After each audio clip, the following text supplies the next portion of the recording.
on va s'intéresser au phénomène de réfraction. Donc, ça se produit lorsque la lumière se propage dans des milieux transparents différents. Donc, par exemple, ici, là, on voit quand on met un objet dans un verre d'eau comme une paille, une cuillère, si on regarde comme il faut à travers l'eau, il y a une distorsion de l'image. Donc, c'est dû au phénomène de réfraction. On peut le voir aussi dans la photo ici, quand j'étais allée à l'aquarium avec mon garçon. Lui, il était dans une bulle d'air, là, puis sa tête est carrément décalée de son corps à cause du phénomène de réfraction quand on regarde l'image. Donc, c'est quelque chose aussi qui fait en sorte que la profondeur des objets, quand on les regarde, disons qu'on regarde des poissons dans un aquarium, bien, leur profondeur réelle n'est pas exactement la même que la profondeur qu'on perçoit. Donc, il y a un phénomène de profondeur apparente. C'est quelque chose dont on doit tenir compte si, par exemple, on veut pêcher au harpon. En réalité, le poisson se trouve plus profond que l'image que nous, on voit quand on est en dehors de l'eau. Je veux aussi vous mentionner que le phénomène de réfraction, il y a beaucoup d'utilités. Là, je vous en mentionne quelques-unes. Donc, ça sert beaucoup dans différentes technologies. Par exemple, ça fait en sorte que si on a une lumière qui est composée de plusieurs couleurs, quand on fait passer cette lumière-là à travers un milieu d'indice de réfraction particulier, ça va créer une espèce d'effet d'arc-en-ciel, ça va séparer les couleurs qu'on a.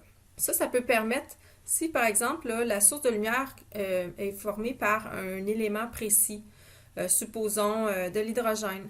On peut prendre de l'hydrogène, c'est un gaz, puis le mettre dans une capsule comme une ampoule, puis faire passer un courant électrique là-dedans, puis ça crée une lumière.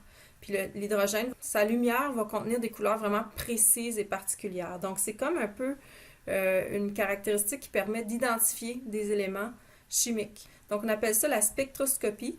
Donc, c'est utilisé justement dans plusieurs domaines, comme en chimie justement, pour déceler la présence d'un élément dans un échantillon. Mais aussi, ça va beaucoup, la spectroscopie être utilisée pour le domaine pharmaceutique, pour établir précisément les concentrations dans des médicaments, s'assurer qu'on n'a pas de produits qui ne devraient pas être présents dans le médicament. Donc aussi pour les questions de concentration, ça va servir dans les cosmétiques, dans l'agriculture et la nourriture. Donc, par exemple, pour établir combien de sucre contient une confiture ou un jus, on va servir du phénomène de réfraction. C'est aussi très utile dans tout ce qui est télécommunication. On a beaucoup de technologies sans fil aujourd'hui, mais il faut savoir que le sans fil repose sur des serveurs qui sont, eux, reliés par des fils partout dans le monde. Là, on a quand même des grands réseaux de fibres optiques qui permettent de transmettre l'information d'un serveur à un autre. Puis, en tout cas, il y a beaucoup quand même qui se fait à travers des fils qu'on appelle des fibres optiques. Puis des fibres optiques, ça transporte la lumière. Donc, c'est dû au phénomène de réfraction qu'on peut faire suivre la lumière un parcours le long d'une fibre. Donc, si on revient au phénomène, qu'est-ce que c'est que la définition de la réfraction? C'est quand la lumière change de direction en passant d'une substance transparente à une autre. OK? On va définir qu'est-ce que l'indice de réfraction. Donc, une substance transparente par rapport à une autre substance transparente va avoir un indice de réfraction différent. Donc, le symbole pour l'indice de réfraction, c'est la lettre N minuscule, puis ça n'a pas d'unité. Pour obtenir l'indice de réfraction, une façon de le faire, c'est de prendre la vitesse de la lumière dans le vide, puis de la diviser par la vitesse de la lumière dans le milieu transparent dont on veut trouver l'indice de réfraction. La vitesse de la lumière dans le vide, on va l'utiliser en mètres par seconde, donc c'est 3 fois 10 à la 8 mètres par seconde. Dans l'air, c'est à peu près la même chose parce que l'air, c'est un gaz qui n'est pas très dense, donc c'est pas une grosse différence. Mais quand on rentre dans des substances comme de l'eau, puis des substances plus denses, là, on va avoir vraiment c'est un ralentissement de la lumière qu'on va observer. Donc, en réalité, la lumière ne peut pas aller plus vite que la valeur qu'elle a dans le vide. Fait que, ici, ça veut dire que le numérateur de notre fraction est toujours égal ou plus grand que son dénominateur. Donc, ça nous donne comme des indices de réfraction qui vont être toujours supérieurs ou égal à 1. Okay? On n'aura pas d'indice de réfraction inférieur à 1. Si vous obtenez 0,8 ou quelque chose comme ça, vous avez fait une erreur dans votre démarche. Ici, on voit, ça vient de votre livre, le tableau 3.3, la page 78, vous avez différents indices de réfraction pour différentes substances transparentes. On le voit ici, c'est la colonne de droite. Fait que pour le vide et l'air, c'est 1. L'air, on s'entend que c'est pas 1 parfaitement, mais le chiffre qui commence à varier arrive à la 3e décimale après la virgule. Donc, on va considérer que c'est 1. On va utiliser beaucoup aussi l'indice de réfraction de l'eau, qui est 1,33. Vous n'avez pas à connaître ces valeurs-là par cœur, sauf que dans l'air ou le vide, c'est 1. Okay? C'est la seule que je vous demande d'apprendre par cœur. Les autres, on va soit vous fournir la valeur ou vous allez devoir la calculer. Vous voyez aussi que plus l'indice de réfraction augmente, okay? C'est une liste ici qui va en croissant lorsqu'on descend la liste, bien, plus la vitesse de la lumière dans la substance ralentit, bien, elle diminue. Donc, c'est toujours x 10 à la 8 mètres par seconde, mais on voit que le chiffre ici passe de 3 à 2 à 1, etc. Donc, on a un ralentissement de la lumière dans les milieux d'indice de réfraction plus élevés. On va faire un test, voir si vous avez compris ici. Si on dit l'indice de réfraction de l'air, c'est 1, l'indice de réfraction de l'eau, c'est 1,33. Qu'est-ce qu'on peut conclure concernant la vitesse de la lumière dans l'eau et dans l'air?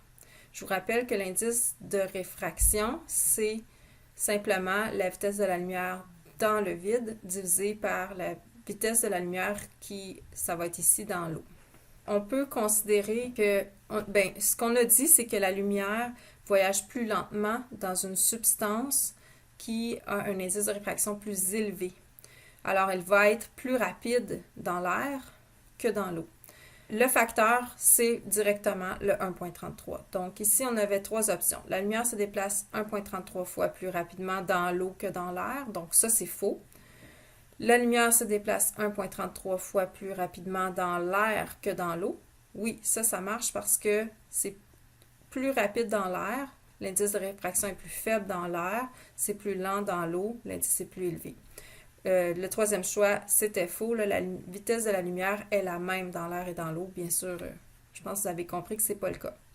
Alors, pour la notation scientifique, je vous explique qu'il y a une façon de pitonner ça super rapidement sur votre calculatrice. Plutôt que de faire, si vous voulez écrire 3 fois 10 à la 8, plutôt que littéralement taper 3 multiplié par 10 avec un exposant 8, puis là, des fois, on va avoir des exposants négatifs aussi. Plus qu'on pitonne sur une calculatrice, plus qu'on a de chances de faire d'erreurs. Fait que essayez de trouver sur votre calculatrice un bouton qui s'appelle soit EXP ou encore EE majuscule. Ce bouton-là, ce qu'il fait, c'est qu'il fait x10, puis là, il attend à quelle puissance. Okay? Il attend le chiffre que vous allez lui donner, ça va être la puissance, donc 10 que vous allez mettre. On va faire un petit test. Donc, si on veut taper 3 fois 10 à la 8, la vitesse de la lumière, bien, vous tapez simplement 3, votre bouton EXP ou EE, 8. Puis là, si vous faites égal, il devrait afficher soit 3 fois 10 à la 8 ou si vous êtes en mode, disons comme le mien, là, il va vraiment afficher 300 millions. Donc, vous avez l'image ici. Vous pouvez le faire avec un plus petit chiffre là aussi. Si jamais votre calculatrice, elle met toujours tout en chiffres scientifiques quand c'est gros, vous pouvez faire comme 3 fois 10 à la 2. 3 fois 10 à la 2, c'est 300. Donc, quand vous faites égal, il devrait y avoir 300. Ça, c'est pour rendre vos calculs plus efficaces, moins de chances de se tromper. Fait que ce bouton-là, vous allez l'utiliser énormément si vous allez étudier quelconque cours de sciences ou de physique là, dans les sessions à venir. Maintenant, une autre chose dont je veux vous parler, c'est un petit rappel en fait que lorsqu'une vitesse est constante, on peut la calculer en faisant simplement le rapport entre le déplacement fait par l'objet qui avance, divisé par le temps que ça lui prend pour parcourir ce déplacement-là. Okay? Donc, on dit ici delta x sur delta t. OK, donc faisons un exemple pour voir si vous avez bien compris comment calculer avec la notation scientifique. Donc, on est à la page 81 au numéro 5. On dit la lumière parcourt 0,8 mètres en 4 fois 10 à la moins 9 secondes dans une substance et on demande quel est l'indice de réfraction de cette substance. Donc, je vous rappelle que l'indice de réfraction N est égal à la vitesse de la lumière dans le vide divisé par la vitesse de la lumière dans la substance. La vitesse de la lumière dans le vide, c'est une constante. Ça, je ne l'ai pas dit, mais vous n'êtes pas obligé de l'apprendre par cœur. On va vous la fournir au besoin. Donc, si on veut l'indice de réfraction, ça nous prend la vitesse de la lumière dans la substance. Donc, on va se servir des informations qui ont été fournies. On nous donne ici un déplacement, 0,8 mètres, pour un laps de temps correspondant. OK, en secondes. Donc, on va utiliser l'équation de la vitesse qu'on vient de voir. On va donc devoir simplement, pour obtenir la vitesse, on va diviser le déplacement par le temps, l'intervalle de temps. On s'assure qu'on est en mètres par seconde pour obtenir la vitesse en mètres par seconde. Parce que la vitesse qu'on va avoir au numérateur, la vitesse de la lumière dans le vide, elle va être en mètres par seconde aussi. Donc, soit vous obtenez vraiment là, 200 millions de mètres par seconde, ou votre calculatrice va afficher 2 fois 10 à la 8 mètres par seconde. Donc, les deux, c'est bon.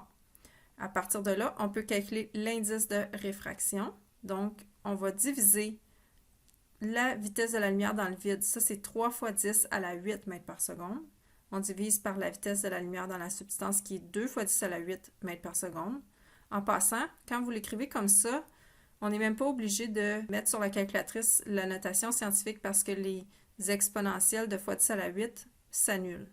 Donc, ça nous donne finalement 3,5 ou un indice de réfraction de 1,5. Donc, comme j'ai mentionné, toujours égal ou plus grand à 1, un indice de réfraction, pas d'unité. Fait que si on voulait identifier la substance, on pourrait aller dans des tableaux qui donnent les valeurs d'indice de réfraction, puis là, on voit dans votre tableau, 3.3, que ce serait du benzène. Là, ça vous montre un peu, bien, ça vous fait vérifier si vous êtes capable de bien faire les calculs. Maintenant, on va voir la loi de la réfraction. Ça, c'est à la page 80.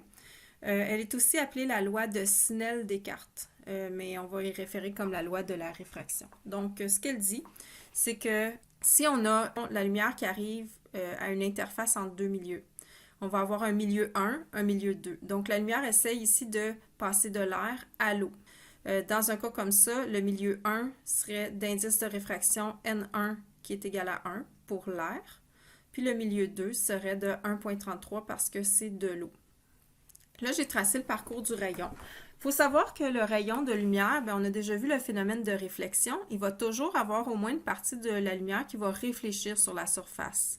Donc, en obéissant à la loi de la réflexion, on sait que l'angle d'incidence va être égal à l'angle de réflexion. Si on fait apparaître la normale, on va le voir ici, là, on localise d'abord l'interface entre les deux milieux. Notre normale est perpendiculaire à ça. Ici, je l'ai tracé en pointillé au point où le rayon frappe l'interface. Fait qu'on aurait le même angle. C'est pas tout à fait à l'échelle, mon affaire, là, mais le même angle ici pour l'incidence puis le rayon réfléchi. À noter que le rayon réfléchi reste dans la même substance. Donc, il arrive dans l'air, il repart dans l'air. Maintenant, si la substance est transparente, il y a aussi une partie du rayon lumineux qui va probablement passer dans le milieu transparent. Donc, ici, j'ai tracé ce rayon-là. Là, il va traverser en étant dévié parce que l'indice de réfraction change. Lorsque l'indice de réfraction augmente, ce qui se passe, c'est que le rayon se rapproche de la normale. Si, au contraire, l'indice de réfraction avait diminué, le rayon se serait étalé là, plus loin de la normale. Fait qu'ici, il y a un angle un peu plus petit, un coup qui est rendu dans l'eau. À noter aussi que le rayon, dans le fond, on sait où est-ce qu'il va aboutir au niveau de quel comme quart. Ici, si on divise ça en 4 sections, on a la section 1 où le rayon arrive, section 2 où le rayon est réfléchi, section 3, c'est le rayon ici qui va traverser. Donc, c'est comme si le rayon y arrivait, puis il essayait de continuer en ligne droite, mais il est dévié. Fait qu'il ne va jamais avoir de rayon dans la section 4 ici, dans une situation comme celle-ci. OK. Fait que si on identifie aussi l'angle 1, l'angle 1, c'est l'angle d'incidence, un peu comme on travaillait avec la réflexion. L'angle θ2, c'est l'angle de réfraction, donc dans notre équation ici. Donc, c'est l'angle entre la normale, toujours, mais dans le milieu 2. Ça résume la loi de la réfraction. Maintenant, on va aller faire des exemples pour s'assurer de bien comprendre ça puis voir un peu tout ce que ça implique. Je vous rappelle que votre calculatrice va devoir être en degrés. On va travailler avec des sinus d'angles qui sont en degrés. Bon, on nous dit ici que pendant qu'il est dans l'air, un rayon de lumière fait un angle de 35 degrés par rapport à la surface de l'eau. Le dessin il est fourni, mais juste l'énoncé, on aurait pu le tracer nous-mêmes. On demande quel est son angle de réfraction lorsqu'il est dans l'eau. Donc, on veut utiliser la loi de la réfraction pour calculer l'angle θ2. Alors, important ici de toujours vérifier où est l'interface, où est la normale pour s'assurer que l'angle qui est fourni, c'est bel et bien celui qu'on a besoin dans le calcul. Vous allez voir ici que ce n'est pas le cas. Donc, l'interface ici est entre l'air et l'eau.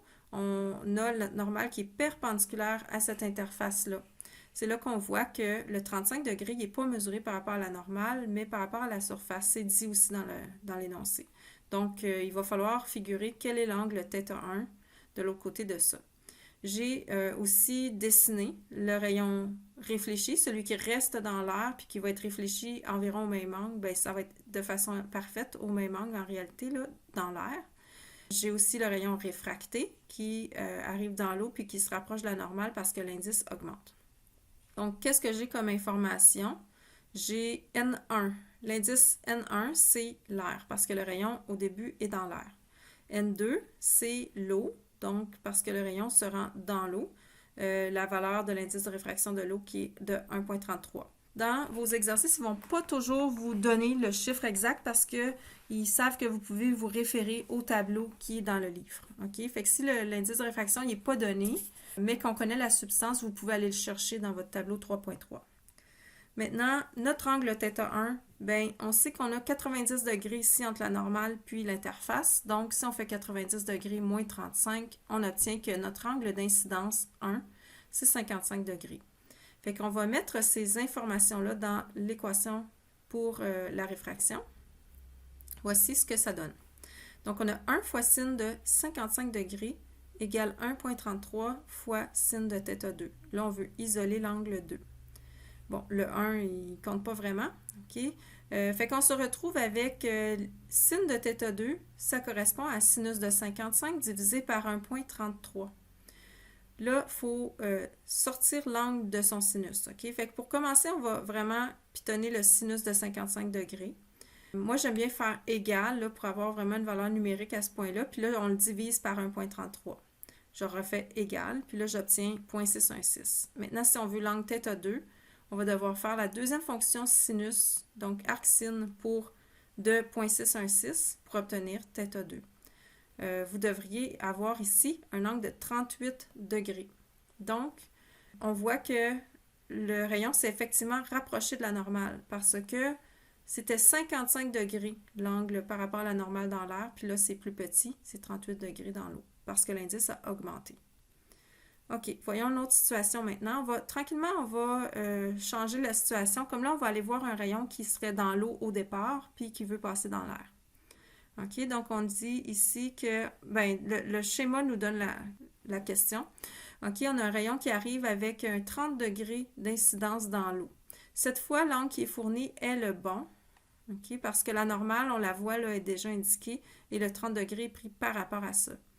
Selon la situation précédente, là, le gros changement, c'est le N1, N2. Ils ont changé d'ordre, OK? Parce que là, le rayon est initialement dans l'eau, donc N1 est 1,33, puis il veut sortir dans l'air, donc N2, c'est 1. J'ai tracé ici le rayon réfléchi, donc celui qui reste dans l'eau, il va réfléchir à un autre 30 degrés, l'autre bord de la normale, mais il reste dans le même milieu. Puis j'ai tracé le rayon réfracté qui passe dans l'air en étant dévié.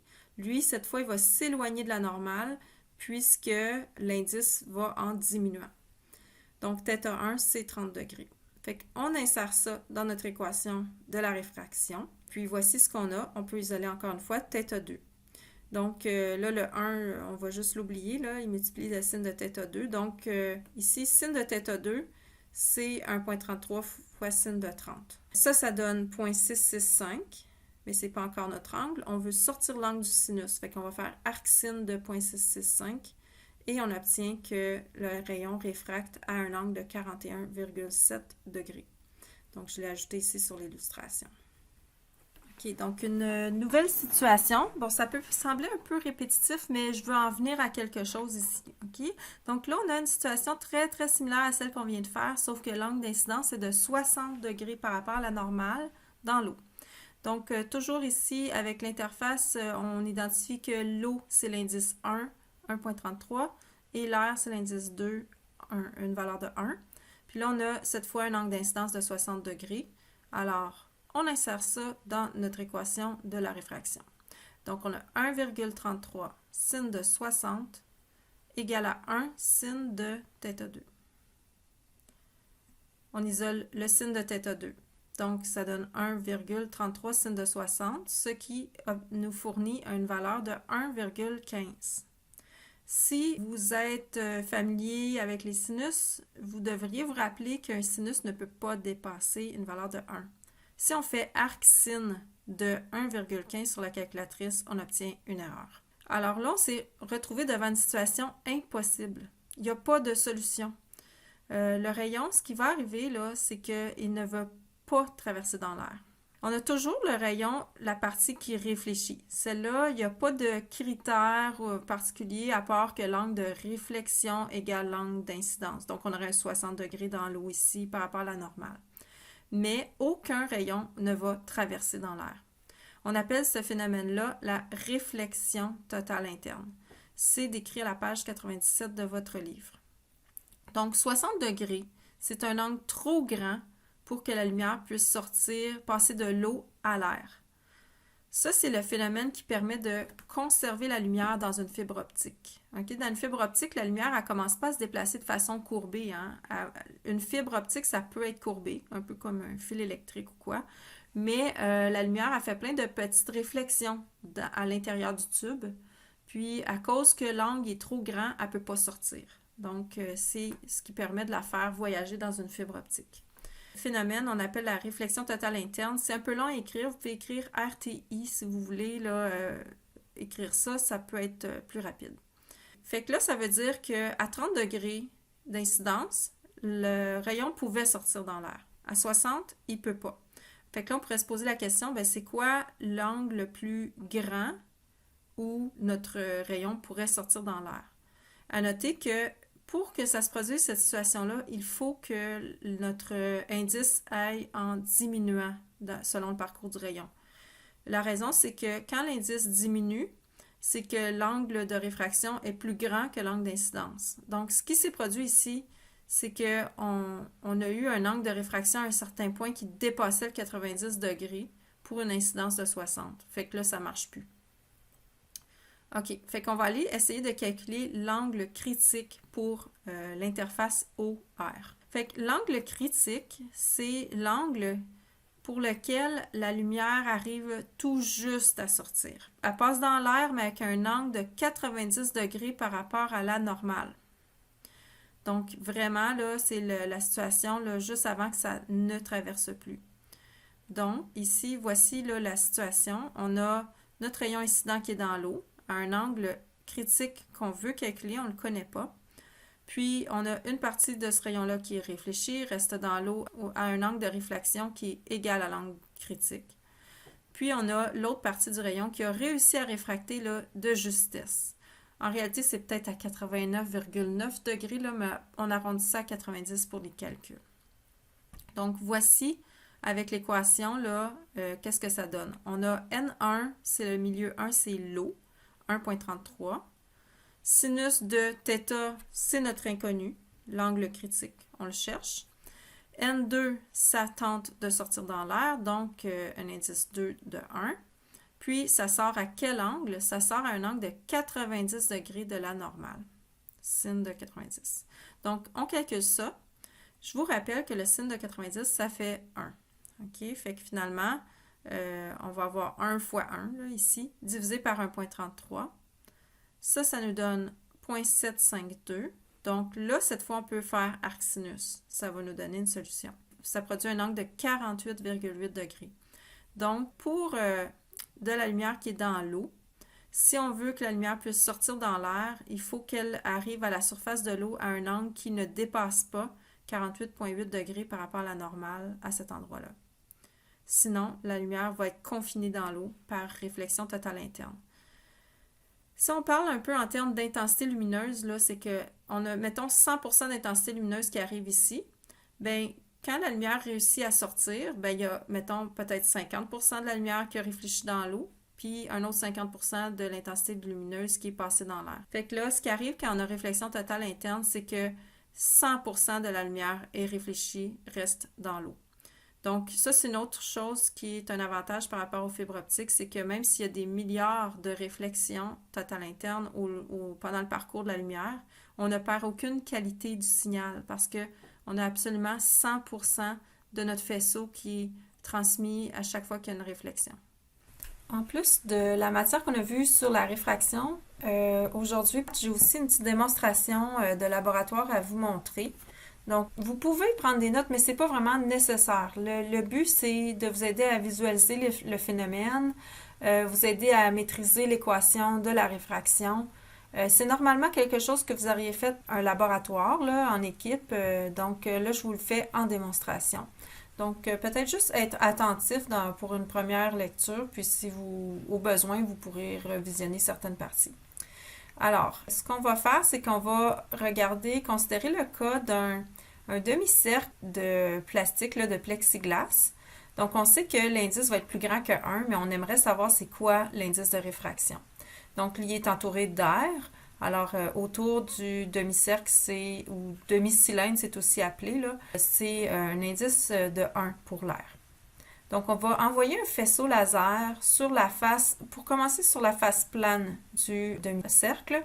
Et puis là, de là, on va utiliser les angles qu'on va mesurer pour l'angle d'incidence et l'angle de réfraction afin de déterminer l'indice de réfraction du plexiglas. Donc, si on localise ici, notre interface entre les deux milieux, c'est la ligne verticale qui vient d'apparaître. La normale, c'est elle qui va nous servir pour mesurer l'angle d'incidence. Donc, elle doit être perpendiculaire à l'interface. Alors, notre angle d'incidence, on va le mesurer ici comme θ1. Donc, notre faisceau va passer à travers le plexiglas puis être dévié à cause de la réfraction. Alors, on va aller mesurer aussi l'angle de réfraction qui est à l'intérieur du plexiglas par rapport à la normale. Et puis, de là, on va pouvoir utiliser ces valeurs-là pour calculer l'indice de réfraction du plexiglas. Juste peut-être mentionner avant qu'on commence qu'au niveau du laboratoire, pour être sûr qu'on a bien aligné le laser, dans le fond, il est important de faire certaines vérifications. Premièrement, c'est qu'on veut pointer le laser vers le centre du cercle. Pourquoi qu'on veut faire ça? C'est que ici, lorsque le rayon va sortir, ça permet qu'il n'y ait pas de déviation. OK? Pourquoi? Ben, c'est parce que si le rayon il passe par le milieu du cercle, ça veut dire que le rayon de lumière il est techniquement sur le rayon du cercle. Donc, quand il arrive face à l'interface pour ressortir dans l'air, il est sur une droite qui est perpendiculaire à la surface, puisque le rayon d'un cercle, c'est perpendiculaire au pourtour. Okay? Donc, j'ai tracé ici la normale à la sortie. On peut voir qu'on a un angle de 0 degré là, entre la normale puis le rayon qui arrive à la deuxième interface, donc entre le plexiglas et l'air. Puis, il va sortir encore avec un angle de 0 degré. Pourquoi on veut ça? C'est que si le rayon passe par le centre du cercle, on voit ici qu'il n'y a pas de déviation quand ça sort. Bien, notre rapporteur d'angle sur le plateau là, de laboratoire il est plus grand que le plexiglas. Donc, ça permet que si on lit l'angle au niveau du rapporteur d'angle ici à l'extérieur du cercle, ça va être le même angle qu'on a eu comme θ2, l'angle de réfraction. En passant aussi, j'ai inséré aussi l'information que puisque l'indice de réfraction a augmenté ici à l'entrée dans le demi-cercle, l'angle θ2, on s'attend à ce qu'il soit plus petit. Okay? L'angle de réfraction ici va être inférieur à l'angle d'incidence. Alors, je vais vous montrer la vidéo pour la première partie du laboratoire. Donc, la première partie, c'est ce que je viens de décrire quand on fait entrer le rayon par la face qui est plane. Juste en passant, là, c'est ça. Le montage, c'est ceci.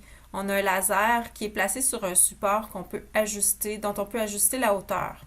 Puis là, on place le plexiglas sur un support de bois ici qu'on appelle le socle.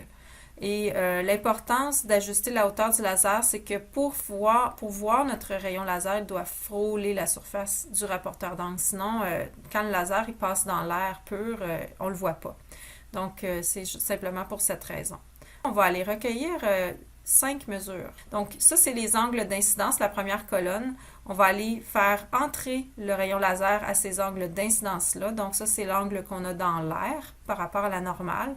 Puis là, vous allez voir, notre technicien Rémi va aller mesurer les angles de réfraction pour chacun de ces angles d'incidence-là. Après ça, la dernière colonne, on va aller faire des calculs pour obtenir l'indice de réfraction. Le faisceau laser passe par la normale, donc il est envoyé avec un angle de 0 degré présentement. Je vais tourner mon plateau pour l'amener à 15 degrés. Et on peut aller voir que le faisceau de sortie, en cas lui, est situé à 10 degrés. Donc si on va chercher un autre angle, prochain point 30 degrés.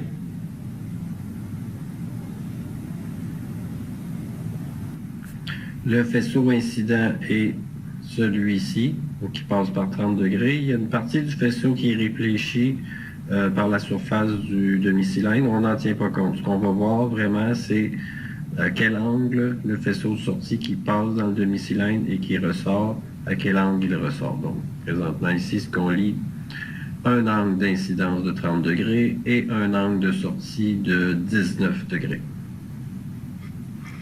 On a fait ça pour les autres points que vous avez besoin pour faire l'analyse.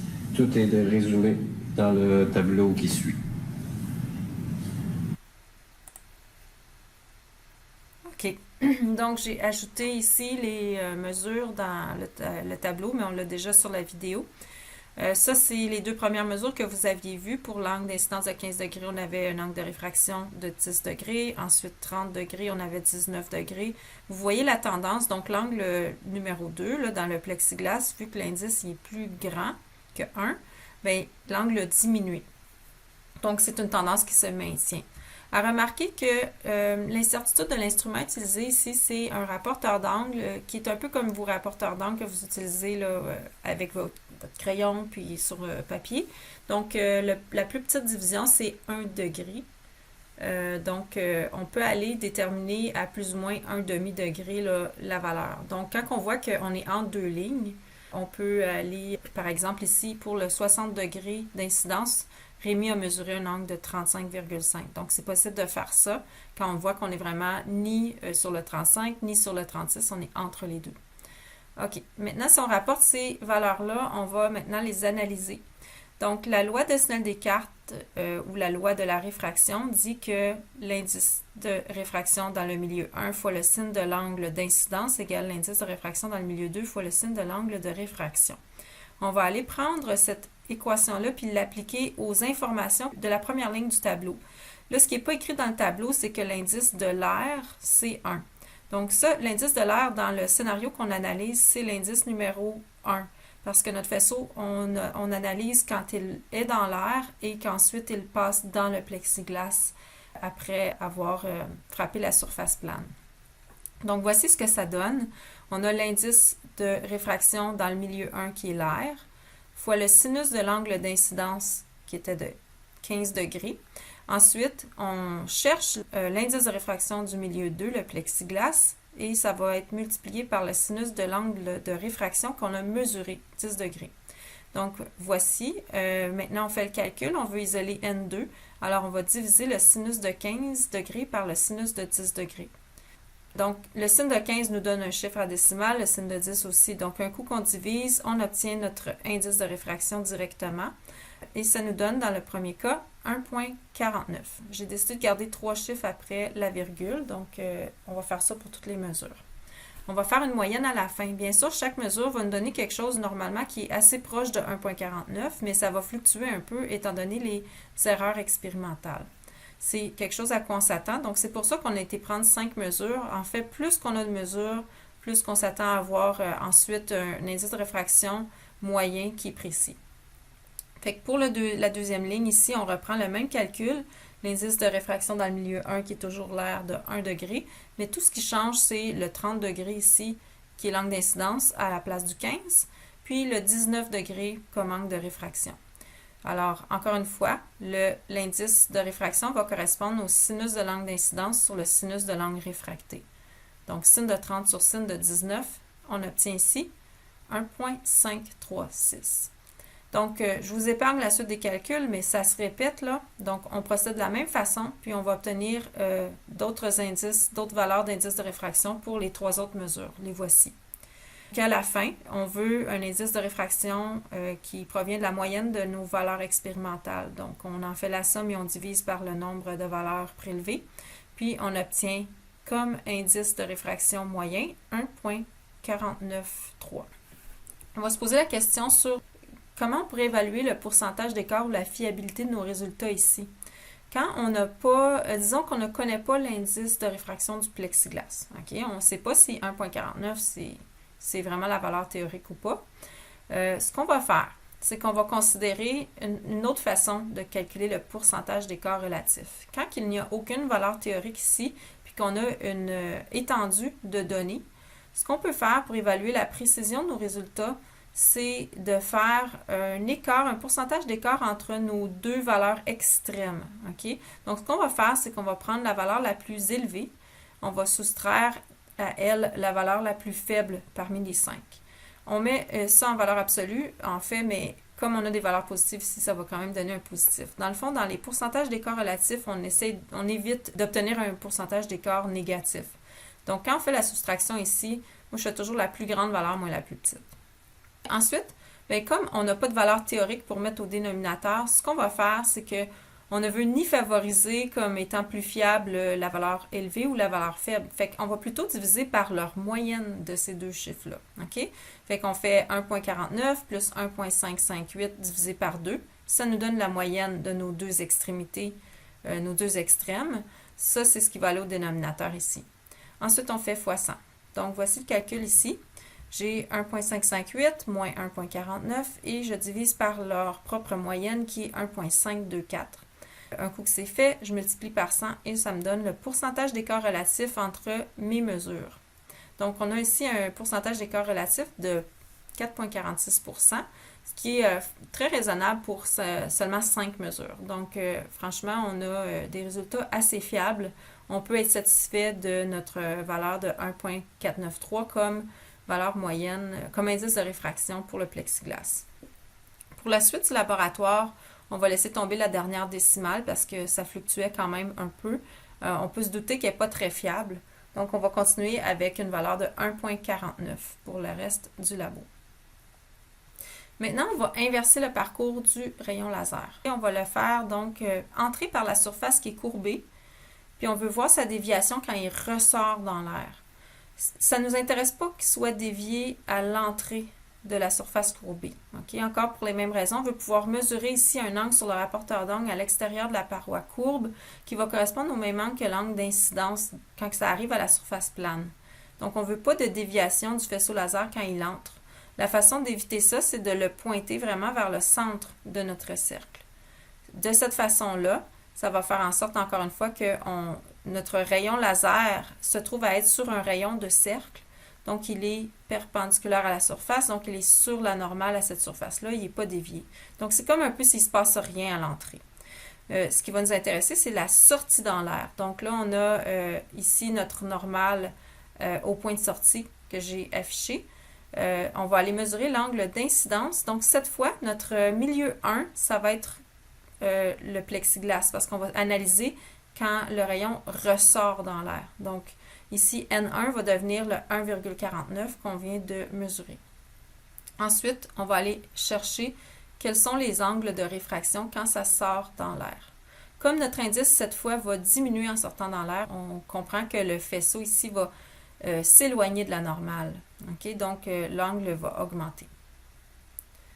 Alors, on va reprendre la vidéo de la démonstration avec Rémi, rendue à cette partie-là. On va aller avec Rémi mesurer si l'angle se dirige à 15 degrés, quel est l'angle de sortie mesuré. Donc, on va remplir la colonne des mesures ici pour commencer. Maintenant, ici, j'ai retourné mon demi-cylindre pour que le rayon laser arrive par la face courbée. Je vais aller vérifier expérimentalement quel angle de sortie que j'ai pour 15 degrés pour commencer. Donc, un angle d'incidence de 15 degrés. Je me trouve à avoir un angle de sortie qui est d'environ 22 degrés. Même chose pour le 30 degrés. Mon angle de sortie est d'environ 47 degrés. Et je vais voir pour 50 degrés. Et je me rends compte que pour 50 degrés, j'ai plus de faisceau de sortie. Voici les données recueillies en laboratoire. On a pu prendre des mesures avec un angle d'incidence de 15 degrés et de 30 degrés. Le faisceau ressortait dans l'air. mais Rémi s'est aperçu qu'à 50 degrés d'incidence, il n'y avait pas de faisceau clair là, qui sortait dans l'air. Il y avait seulement, on pouvait voir juste la réflexion de la lumière. Vous remarquez là, qu'il y a tout le temps aussi le rayon réfléchi dans le laboratoire, mais on ne s'y attarde pas cette fois. Là, on va aller calculer maintenant quelle valeur on s'attendait d'avoir pour l'angle mesuré à la sortie. Donc, on reprend la loi ici de la réfraction pour la première série de données. On a le faisceau qui passe du plexiglas dans l'air. Donc, le milieu indice N1, c'est maintenant le plexiglas, puis on a dit que cette valeur-là, c'est 1,49. Alors, on a le sin de 15 degrés qui est l'angle d'incidence. Ça sort dans l'air, donc N2, c'est une valeur de 1. Puis là, on cherche l'angle de sortie θ2. Alors, on va isoler θ2. On va faire la multiplication ici. Okay? Donc, le sin de 15, on le multiplie par 1,49. Ça nous donne une valeur de 0,386. Mais ce n'est pas notre angle, donc on cherche à isoler l'angle. On va faire deuxième fonction, sinus ou arcsinus. Puis, ça nous donne ici un angle de 22,7 degrés qui est la valeur qu'on s'attendait à obtenir. Donc, c'est comme une valeur ici qu'on pourrait dire théorique, malgré qu'on pourrait débattre là, parce que notre 1,49, c'était une valeur expérimentale. Mais disons qu'elle est un peu plus certaine et précise que celle mesurée en laboratoire. Maintenant, lorsque l'angle d'incidence était de 30 degrés, bien, on répète le calcul, toujours avec le même ordre pour indice 1, indice 2, mais là, l'incidence est de 30 degrés. Alors, en effectuant le calcul ici, on fait arcsin de 0,745. Puis, notre deuxième angle théorique, c'était 48,2 degrés. Pour la troisième situation, il n'y avait pas d'angle mesuré, mais on va quand même aller voir si dans le calcul, ça se tient. On a un indice 1 de 1,49, un angle d'incidence de 50 degrés. Ça devrait être égal à l'indice dans l'air de 1, sin de θ2. Donc, mon sin de θ2 devrait être égal à la partie de gauche qui est 1,141. Mais ça, c'est plus grand que 1. Donc, quand on fait arcsin de cette valeur-là sur la calculatrice, on obtient une erreur. Il y a quelque chose de logique ici dans les résultats expérimentaux. On ne s'attendait pas à trouver un angle de réfraction pour l'angle d'incidence de 50 degrés. Là, je ne vous refais pas les calculs de pourcentage d'écart en détail, mais ici, on va considérer vraiment qu'on a une valeur théorique qui est celle qui a été calculée. Donc, pour le pourcentage d'écart, on fait la différence entre 22,7 et 22, puis on divise par la valeur théorique qui est celle de 22,7, puis on fait fois 100. Okay? Même chose pour la deuxième ligne. Donc, on a des résultats ici qui étaient très fiables, des pourcentages d'écart assez faibles de 3% et 2,5% environ. Finalement, ce que ça veut dire, c'est que rendu à 50 degrés, on était dans le phénomène de réflexion totale interne. On avait dépassé l'angle qui pouvait permettre au faisceau de sortir dans l'air. En gros, on a un phénomène où est-ce qu'on a dépassé ce qui s'appelle l'angle critique. L'angle critique, c'est l'angle lorsque un faisceau de lumière passe d'une substance qui est d'indice plus élevé à une substance d'indice moins élevé. Il y a un angle maximal qui permet au faisceau de sortir. Donc, l'angle maximal s'appelle l'angle critique et ça se produit juste quand on arrive à l'angle de réfraction le plus grand possible qui est de 90 degrés. Au-delà de ça, bien, on a seulement la réflexion. Donc, ici, on va aller calculer maintenant l'angle critique, puis on va aller voir après ça dans la vidéo si ça concorde avec les mesures expérimentales. On se doute que c'est soit 50 degrés ou c'est peut-être moins, mais c'est plus que 30 parce qu'à 30, le faisceau sortait. Donc, si on applique ça à la situation du plexiglas là, en laboratoire, on avait le faisceau qui est dans le plexiglas d'indice 1,49. Ensuite, on cherche quel est l'angle d'incidence critique, j'aurais pu mettre un C ici, là, pour que le faisceau sorte dans l'air à l'angle le plus grand possible par rapport à la normale, bien, 90. Ça va nous permettre d'aller isoler l'angle critique, l'angle maximal qui permet une réfraction. Donc, sin de l'angle critique ici, c'est le sin de 90 divisé par le 1,49. Ou autrement dit, c'est 0,671. Donc, mon angle critique, ça va être arcsin ou deuxième fonction sin de 0,671, ce qui me donne un angle de 42,2 degrés. C'est la valeur théorique de notre angle critique ou l'angle maximum qui permet au faisceau de sortir dans l'air. On remarque que cette valeur-là, en tout cas, on ne savait pas exactement à quoi s'attendre, mais on s'attendait à quelque chose entre 30 degrés et 50 degrés, parce qu'à 50 degrés, le faisceau ne sortait plus, puis à 30 degrés, il pouvait sortir. Puis bon, on est dans la bonne marge. Maintenant, on va aller voir comment ça se compare à une valeur expérimentale. On va reprendre la dernière partie de la vidéo. Ici, encore une fois, le faisceau arrive par la partie courbée du demi-cylindre. On va aller tourner le plateau et on va observer le faisceau de sortie. On va regarder quel va être l'angle d'incidence lorsque le faisceau de sortie ne sera plus présent. Donc, il va finir par disparaître.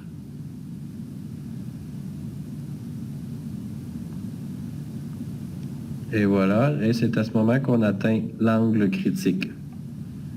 Donc, cet angle critique a été mesuré pour vous et vous avez la valeur ici. Donc, on a mesuré une valeur de 43 degrés, ce qui est vraiment assez proche là, de notre valeur calculée. Si on fait un pourcentage d'écart entre les deux, la valeur calculée, on peut la considérer comme une valeur théorique. On a un pourcentage d'écart relatif de seulement 2% environ. Donc voilà, ça fait le tour un peu, puis ça vous montre différentes facettes du phénomène de réfraction. Donc ce qu'on retient là, c'est que l'angle critique, ça peut seulement se produire à une interface où est-ce que la lumière passe d'un indice plus grand à un indice plus faible. Okay? Donc c'était le cas ici, il était dans le plexiglas, puis il essayait de sortir dans l'air. Et puis au-delà de cet angle-là, toute la lumière est réfléchie. Donc voilà pour la démonstration sur la réfraction. Pour le cours aujourd'hui, il vous reste des exercices à faire et un petit peu de lecture. Donc voici ce qui est à faire. Et vous avez ensuite 2 pages qui vont présenter les solutions de ces questions et exercices-là. Donc voici la première et ensuite deuxième page de solutions.